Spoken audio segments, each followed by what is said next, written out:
Hello, everyone. Today is Monday, January 10th, 2022. Protesters denounce Mali government's 5-year transition. This article is taken from Voice of America. Mali's military government proposed in December a 5-year extension of the transition to civilian rule after originally agreeing to a period of 18 months. Protesters gathered Saturday in Bamako to call for a return to democracy. Excuse me, ahead of an ECOWAS meeting about Mali Sunday in Accra, I should say. This is the first public demonstration since the government's announcement of a 5-year plan, a contrast to the many pro-military demonstrations that have been held this year. About 100 protesters gathered Sunday afternoon at Bamako's Martyrs Monument to demand a swift return to civilian rule after Mali's military government proposed a 5-year transition plan in December with the next presidential elections in 2026. The Martyrs Monument commemorates March 26, 1991, when government soldiers fired on pro-democracy protesters, killing many. This assembly marks the first anti-transition demonstration since the government announced a 5-year plan. Ibrahim Kalalu Thera, one of the demonstration organizers, said military leaders proposed a 5-year transition period without consulting the people. In reality, if they had proposed at least a transition of a short period of 6 months, the people could have understood, he said. But we can tell that these people don't have the will to organize elections. Not for February, because they could have organized for February.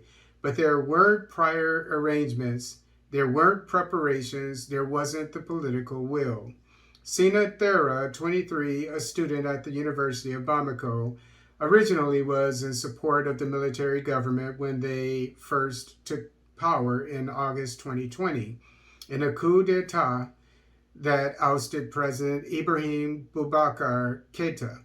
The August 2020 coup followed months of anti-government protests in Bamako, some that ended in the killing of protesters by security forces. When the current military leaders first came to power, they were met by large crowds and widespread support in the streets of Bamako. He says that he supported them a lot because they came to finish the fight started by the Malian population. Once the fight is done, though, and the fight was victorious, it's time. The promise they made is very sacred. They set a deadline, he said. A coalition of major political parties rejected the military government's 5-year transition proposition earlier this week. Mohamed Ag Assouri, a political analyst and consultant, says it's not so important whether or not the march Saturday has a large number of people, because for months there was a complete lack of opposition. Some time ago, there were only supporters of the transition that could be seen here and there. There's now an emergence of new pole, a new opposition that's organizing itself, and people listen to what they're saying. It's just the beginning. There have been press conferences, now they're starting to demonstrate on the ground, and I think there will be more actions in the future in this sense, he said. He adds that everything will depend, however, on what happens this Sunday when the Economic Community of West African States, ECOWAS, a 15-nation regional bloc with a mandate to promote economic integration, will be holding an extraordinary summit on Mali in Accra, January 9th, which may lead to an agreement between ECOWAS leaders and Mali's military government on a shortened transition period. And that meeting took place already. They have slapped sanctions on Mali without stating exactly what they are. And the Colonel Goita backpedaled, saying that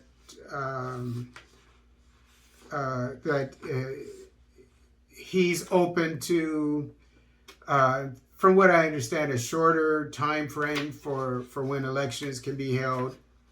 but the details are non-existent at present, and we'll keep an eye on this.